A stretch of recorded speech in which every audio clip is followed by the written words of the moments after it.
여러분 반갑습니다. 이번 영상은 남편과 잭스를 하기 싫어요라는 대한민국 여성들 대한 이야기를 한번 좀 해보겠습니다. 남자들이 거부하는 경우보다는요, 여자들이 거부하는 경우가 많다는 거 미리 조금 생각해 드렸으면 하고, 일본 같은 경우는 이걸 주기적으로 조사한 자료가 있어요. 그래서 2000년 초반 때만 하더라도 일본 같은 경우는 잭스리스 비율이 30% 초반이었다가 2010년대 중반 정도까지 계속 올라가요. 그러다가 40% 중반까지 간 이후에 일본은 지금 떨어지고 있는 그런 모습을 보여주고 있고, 우리나라는 이게 지금 이어진 게 없어요. 같은 조사 기관에서 한 게 없다 보니까 조금 다른 거랑 연결해 봐야 되는데, 2012년도에 조사했던 한 통계에 따르면 그때는 섹스리스 비율이 30%를 넘어섰다. 이제 30%를 약간 넘었다는 의미거든요. 그리고 지금 2018년도에 나왔던 조사, 이건 한국판 킨제이 보고서인데 그때 36%가 나왔어요. 그때 일본은 44.6이었습니다. 그래서 일본이 전 세계 1위, 전 세계 평균은 약 20%로 나왔는데, 조금 몇 년이 더 지난 이후에 다시 조사를 하니까 한국이 약 40%, 이거는 기혼자를 대상으로 했을 때입니다. 그러니까 결혼 안 한 사람 빼고 결혼한 사람들만 했을 때 약 40%를 달하면서 전 세계 1위로 올랐습니다. 일본은 40% 안으로 들어온 거죠. 그래서 우리나라가 이게 좋은 흐름은 아니다, 그런 생각이 많이 들고요.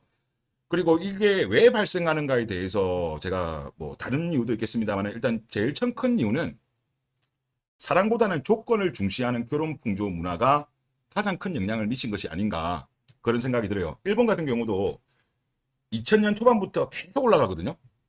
30% 초반대에서 40% 중반대까지 쭉 올라갑니다.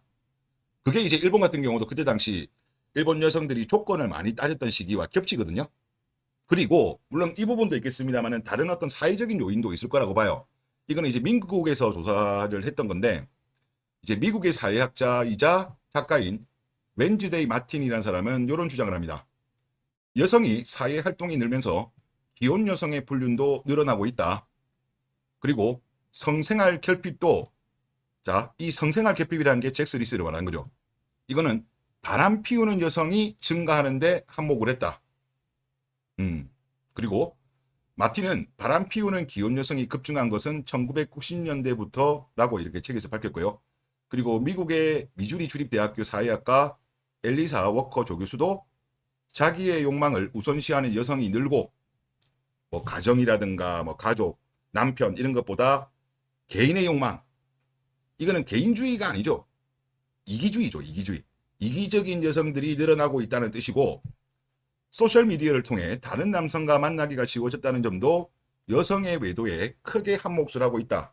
뭐 대표적으로 인스타가 그렇다고 볼 수 있겠는데, 그러니까 이게 복합적으로 되는 거라고 보여요. 그러니까 결혼의 어떤 풍조 자체가 조건을 중시하고 여성의 사회 활동이 증가하면서 아무래도 환경적으로도 남자와 많은 어떤 만남이 발생하죠. 일하다 보면 뭐 자영업을 해도 그럴 거고, 하여튼 여러 가지 조건 자체가 남자와 많이 접촉하게 되니까 이런 가능성들이 계속 올라가고, 이로 인해서 잭스리스도 계속적으로 늘어나는 거다, 그렇게 보고 있습니다. 저 같은 경우는. 댓글을 보도록 하겠습니다. 어릴 때 봤던 타이타닉을 설거지론을 접하고 다시 보면 소름 돋는 공포 영화죠. 매력 있는 약혼자는 여자를 위해서 모든 걸 내줬는데, 여잔 자신이 갖고 있는 가장 큰 가치인 순결을 알파남에게 바치고 평생을 추억합니다. 심지어 죽는 순간까지도요. 그녀가 비행기를 타고 온갖 나라를 여행하는 걸 뒷바라지한 남편은 얼굴조차 나오지 않습니다. 설거지남이죠. 수많은 그녀의 사진 속에도 없어요. 가로 열고 유부녀들 인스타 사진에 남편 없는 거랑 똑같음. 이게 주결 현자들이 만들어낸 타이타닉론이죠. 레드필에서 말하는 알파 고스트, 알파 위도우 이론이기도 하고요 라고 하셨는데, 지금 이게 말씀을 하셨어요. 유부녀들 인스타 사진에 남편 사진이 없는 거랑 똑같다. 뭐 인스타도 그렇지만 이제 카카오톡에 보면은 이제 프로필 사진이 있잖아요. 사진을 뭐 한 개만 올리신 분도 있고 아예 없는 분도 있지만 엄청나게 많이 올리는 분도 있잖아요. 뭐 50개, 100개 이렇게 올리는 분들도 꽤 있는데, 근데 우리가 꾸준하게 유심히 보다 보면 남편 사진 올리는 경우가 거의 없어요. 분명히 유부녀야. 유부녀인데 남편 사진이 없어요. 이제 간혹 가다가 보면 남편 사진 있는 경우도 있긴 있어요. 한 100장 중에 한 두세 장 딸랑. 그냥 예의상 한다는 느낌. 이런 느낌이고, 대부분의 그 여성들의 사진을 보면은 뭐 어디 여행 가고, 아기 사진, 그리고 본인 사진, 거의 이걸로 다 도배되어 있습니다. 남편 사진이 없는 경우도 너무 많고요. 있어도 정말 진짜 딸랑 예의상 정도, 이 정도인 경우가 진짜 태반이거든요. 근데 남편분들이 이걸 보면서 얼마나 서운하겠습니까? 서운하죠. 보면은 뭐 본인 사진은 없어. 근데 여성분들이 이걸 모를까요? 남자들이 그런 생각을 가질 수 있다는 거? 알 거라고 보거든요. 그럼에도 불구하고 그렇게 하는 거는 남편이 부끄러운 건가요? 아니면 남편을 무시하는 건가요? 그러니까 정말 이거는 내가 볼 때 이해가 안 돼요. 아무리 그래도 가족을 부양하기 위해서 어떻게 보면 정말 열심히 일하는 남편 사진을 안 올릴 수가 있어요. 그나마 두세 장 올리는 분들은 그래도 예의라도 있지. 아예 없는 거 진짜 많아요. 여러분들 한번 전화번호 목록에다가 그 보면 이제 프로필 사진 나오잖아요. 거기서 한 몇십 장 있는 분들, 부부들 그거 한번 보세요. 남편 사진 거의 없습니다. 차라리 그냥 SNS를 하지 마세요. 이거 동네에 뭐 여기저기 자랑하는 겁니까? 내 남편은 돈 벌어오는 기계일 뿐이다. 그냥 동네방네 자랑하는 거예요. 남편분이 말은 안 해서 그렇지 엄청나게 서운할 겁니다. 죄다 그냥 자식 사진밖에 없어. 보통 보면.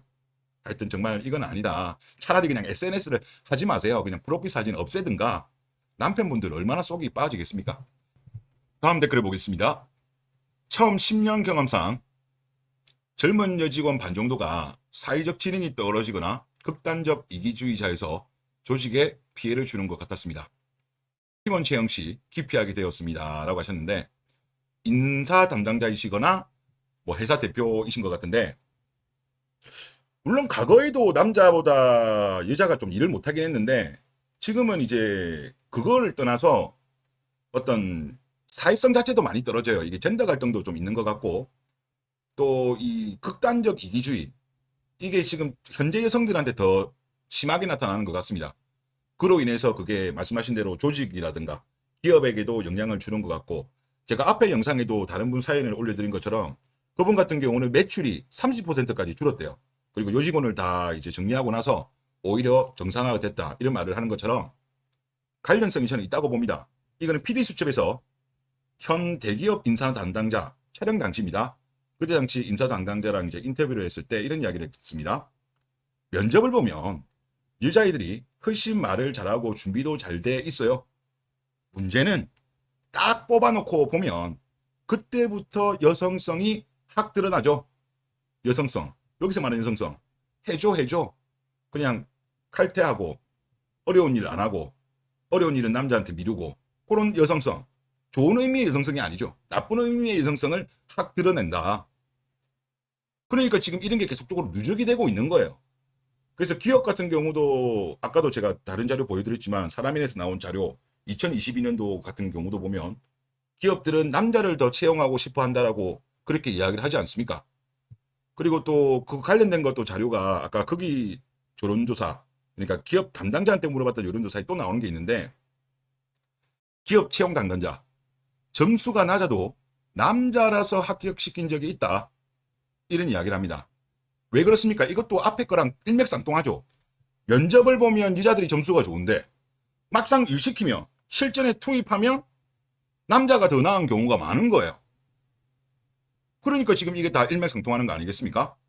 그리고 심지어 이런 사건도 있었어요. 과거에 하나은행, KB국민, 신한은행이 2015년과 2016년에 신규 사원 채용 시 남성 지원자의 점수를 올려 여성 지원자를 떨어뜨린 일이 유죄 판결까지 받았지만, 다른 기업에서도 간행이란 이름으로 공공연히 이루어지고 있다.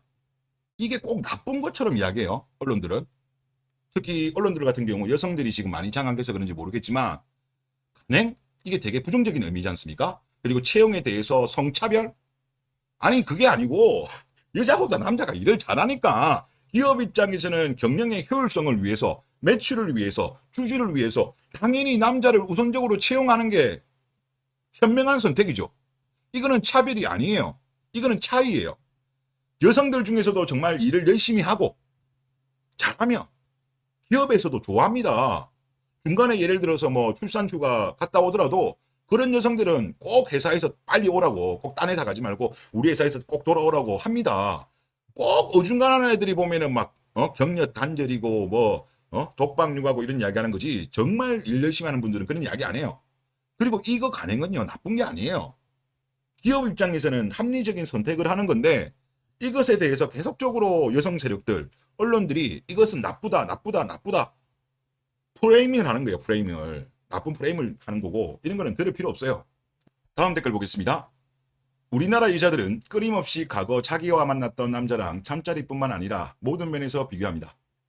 그 남자도 단점이 있었을 텐데 좋은 점만 비교해서 대입합니다. 남자를 많이 거쳤을수록 결국에 원하는 건 단순한 알파 메일이 아니라 드라마에 나오는 완벽한 남자입니다. 문제는 현실하고 타입에서 자기 레벨에 맞는 남자를 만나면 결국 불만만 생깁니다. 그렇게 골문 게 극단적으로 가면 이 핑계 저 핑계로 결국 바람이 납니다. 자기를 만족 못 시킨 게 바람의 정당한 이유라고 생각하는 게 막장입니다. 라고 하셨습니다. 바람핀 여자들 핑계가 이게 많아요. 말씀하신 대로. 남편이 나를 바람피게 만들 수밖에 없었다. 남편이 나를 서운하게 했다. 만족시키지 못했다. 그래서 내가 바람이 난 거다. 남편 탓이다. 이런 이야기 진짜 많이 하거든요. 예전에도 제가 한번 그 전 남자친구가 많으면 많을수록 불행한 거 한다는 걸 자주 보여드린 자료가 있고, 지금 이 자료는 제가 한 번밖에 안 보여드렸던 것 같은데, 이거는 버지니아 대학교 전국 결혼 프로젝트의 책임자 브래드포드 월 콕스 박사가 보고를 한 겁니다.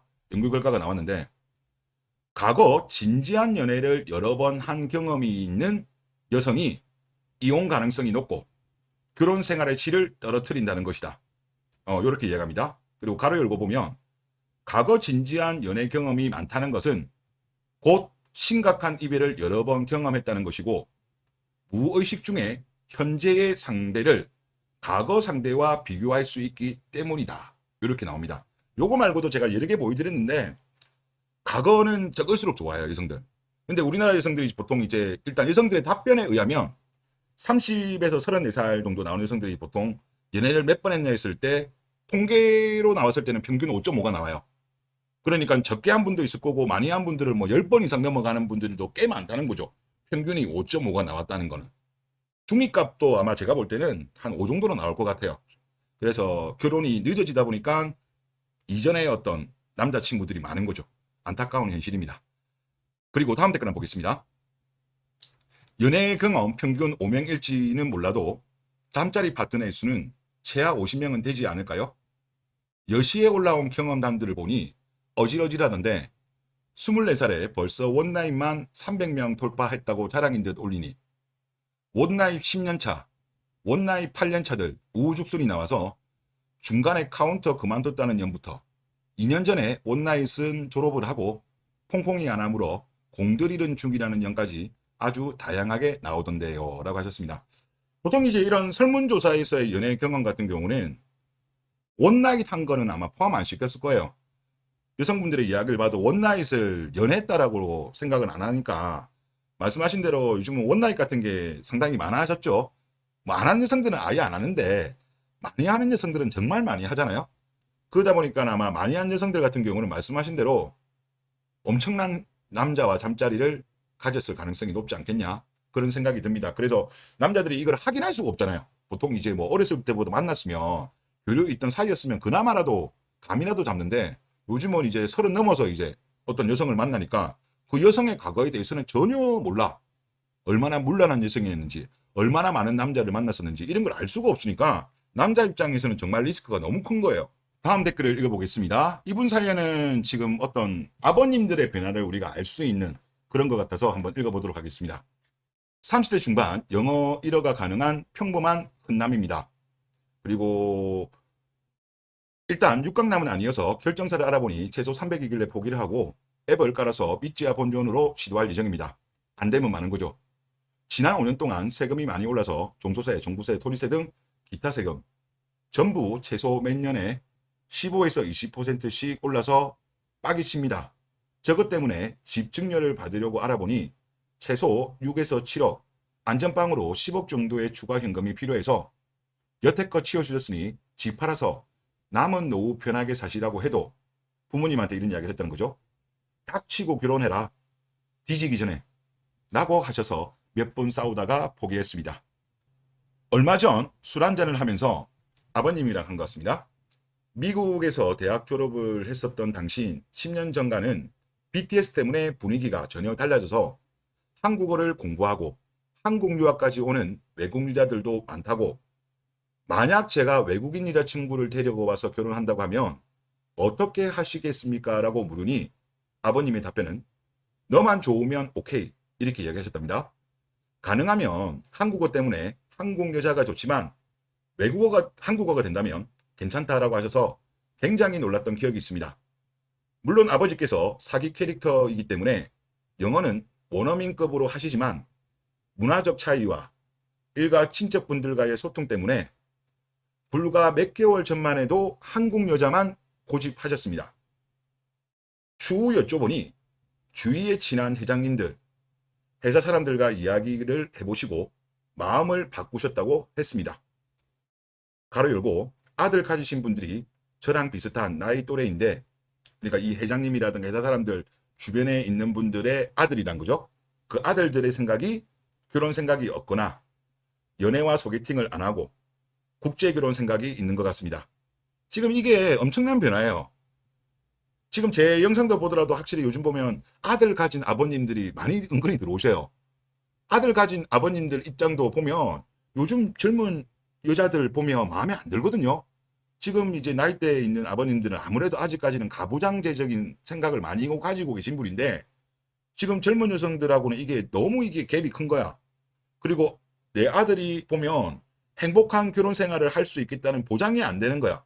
지금 안 좋은 어떤 케이스들, 안 좋은 사상이 물들어 있는 걸 알고 있으니까. 그러니까 이제 어르신들도 바뀌는 거야. 이거 큰일 났습니다. 이제 아버지들이 바뀝니다. 제가 보니까 아직까지 어머니들은 아무래도 같은 여자라서 그런지 모르겠지만 아직까지는 덜 변하는 것 같아요. 속도도. 하지만 아버님들 같은 경우는 같은 남자다 보니까 이게 통하는 게 있잖아요. 남자로서의 니즈가 당연히 알죠. 그러니까 이제 요즘 젊은 여성들을 보면 결혼할 메리트를 못 느끼는 거예요. 아버님이 봐도 요즘 여자애들 너무 한심하니까 막 하니까 막 이렇게 변하고 있는 것 같습니다. 자, 그리고 미국 유학 당시 저한테 먼저 대시한 남미 쪽 모델급 여자도 있었는데, 얘랑 결혼까지 고려는 했었으나 당시에는 부모님이 한국인 아니면 절대 안 되라고 주의를 주셨고, 졸업 후에 서로 귀국 예정이었기에 해피엔딩은 아니었으나 현재 나오고 있는 신조어들인 설거지, 마통, 퐁퐁남, 하이퍼가미, 스탑럴커론까지 진짜 들어보면서 한국 사람들 참 잘 만들었다는 생각이었습니다. 불과 한두 달 전까지는 전혀 몰랐습니다. 최근에 이제 이론들을 접하셨나 보네요. 고지식한 저희 아버지께서 국제결혼에 대해서 생각을 바꾸신 걸 보니 진짜 한국의 꼴패미들이 큰일을 해냈다 싶더군요. 여담으로 일본 여자도 케바케이긴 한데 인식의 차이가 좀 있는 것 중 하나가 남편 성을 따라가는 걸 당연하게 여기고, 한국의 일부 여자들처럼 네 애를 낳아준다, 그러니 고마워해라 라고 생각하지 않습니다. 미국 유학 중에 만난 일본 여사친들한테 사석에서 결혼 후 남편 성으로 바꾸는 것에 대해서 물어본 적이 있었습니다. 그런데 결혼하면 남편 성을 따라가는 거는 당연한 것이 아니냐라는 반응을 했으며, 그걸 왜 궁금해하냐고 대물어서 충격을 받은 적이 있습니다. 지금 젊은 일본 여성들은 모르겠지만 이라고 하셨어요. 아마 유학을 다녀온 지 10년 됐으니까 바뀌었을 거라고 생각하신 것 같은데, 일본은 오히려 보수화되고 있는 것 같습니다. 그래서 아마 큰 변동은 없을 것 같고, 그리고 저는 이거를 읽으면서 물론 한 분의 사례이긴 합니다만은 이게 한 분의 사례가 아니라 앞에서 나오죠. 주위에 친한 회장님들, 회사 사람들과 이야기를 해보시고 마음을 바꾸셨다는 거예요. 그러니까 이분 같은 경우도 본인이 먼저 바뀐 게 아니고 주변 분들이 꽤 많이 생각이 바뀌었다는 거죠. 즉 본인하고 비슷한 나이대의 아버님들이시고 또 그분의 아들들이 또 이분이랑 비슷한 나이대인데 지금 이렇게 되는 거예요. 이거는 매우 좋은 흐름입니다. 제가 볼 때 어차피 2030 남자들끼리는 아마 이게 인식이 빨리 바뀔 건데, 근데 여기만 바뀌면 안 돼. 결국은 이 2030 부모님들, 특히 아버님들의 생각이 많이 바뀌어야 돼요. 물론 어머님의 생각도 바뀌어야 되겠지만은 제가 볼 때 순서로 봤을 때 어머니들은 좀 늦게 바뀔 겁니다. 제가 이걸 모니터링 해보면 그렇거든요. 남자분들은 아무래도 아까 말씀드린 것처럼 남자는 남자끼리 아는 게 있잖아요. 그래서 남자분들, 아버님들은 확실히 빨리 바뀌는데 어머님들은 조금 시간이 필요하겠죠. 그래서 이런 현상들이 계속적으로 좀 많이 발생하면서 진행이 되게 되면 대한민국의 어떤 2030 여성들이 비롯한 이 꼴패미들 꼴패미들이 결국은 날아가지 않겠냐. 이들은 결국은 사회적으로 도태되지 않겠냐. 그런 생각이 돼요. 뭐 남자들 보고 도태 하는데 제가 볼 때는 일본의 사례를 보면 결국은 이 꼴패미들이 결국은 도태될 겁니다. 아마 사회적으로 매장당하지 않겠냐. 그런 생각이 많이 듭니다. 네, 이번 영상 여기서 마치겠습니다.